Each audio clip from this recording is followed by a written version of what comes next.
Eden గార్డెన్స్‌లో versus ఇంగ్లాండ్‌తో జరుగుతున్నటువంటి మొదటి టీ20 మ్యాచ్‌లో కుర్రాళ్ళైతే దంచి కొట్టేశారండి. అసలు అభిషేక్ శర్మ బ్యాటింగ్‌కి చూడడానికి 2 కళ్ళు సరిపోతాయి అన్నట్టయితే నాకు అనిపించిందనమాట.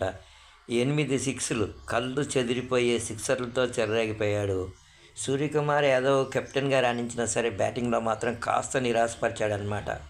అలాగే మన తెలుగు కుర్రోడు తిలక్ వర్మ గానీ, నితీష్ కుమార్ రెడ్డి గానీ మంచి ప్రదర్శన ఇచ్చారు. నితీష్ కుమార్ రెడ్డికి బ్యాటింగ్ చేసే అవకాశం అయితే లభించకుండానే భారతదేశానికి విన్ అనేది వచ్చేసిందనమాట.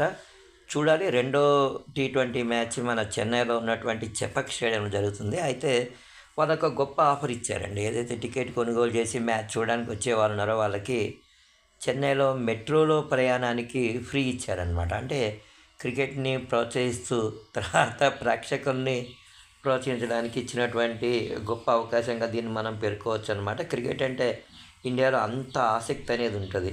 ఇక వరుణ్ చక్రవర్తి బౌలింగ్ కూడా బ్రహ్మాండమైన లైన్ అండ్ లెంత్ పడిందండి. దాంతోని ఇంగ్లాండ్ అనేది 20 ఓవర్స్‌లో 132 రన్స్‌కే ముగించడం అనేది జరిగిందనమాట. ఈ స్వల్ప స్కోర్‌ని ఈడెన్ గార్డెన్ లాంటి మంచి బ్యాటింగ్ పిచ్ నేను క్రితం వీడియోలోనే తెలియజేశాను. అది బ్రహ్మాండమైన బ్యాటింగ్ పిచ్ అని చెప్పి. అక్కడ మన కుర్రోళ్ళు మాత్రం విచ్చలవిడి విన్యాసాలు అనమాట. నేను చెప్తున్నాను కదండి, మన యూత్ ఎవరైతే ఉన్నారో యంగ్ టీమ్, దీన్ని యూత్ టీమ్ అని పిలుస్తాను అనమాట నేను. వీళ్ళ ప్రతిభకు మాత్రం ఏ మాత్రం కొదవలేదండి.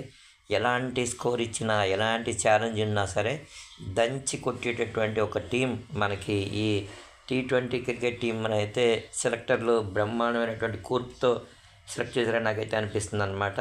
అయితే ఇంగ్లాండ్లో కూడా మంచి మంచి ఆటగాళ్ళే ఉన్నారండి. కాకపోతే ఏంటంటే ఇక్కడ కండిషన్స్ కానీ ఇవన్నీ వారికి ఆడిన అనుభవం కూడా ఉంది. అయినా సరే నేను తక్కువ స్కోర్కే పరిమితమయ్యారనమాట. మనం అనుకున్నాం ముందే 180 స్కోర్ వరకు కానీ ఉన్నట్లయితే కొంచెం టఫ్ పోటీ ఇవ్వడానికి ఆస్కారం ఉంటుంది అని చెప్పి కూడా మనం అనుకున్నాం అనమాట.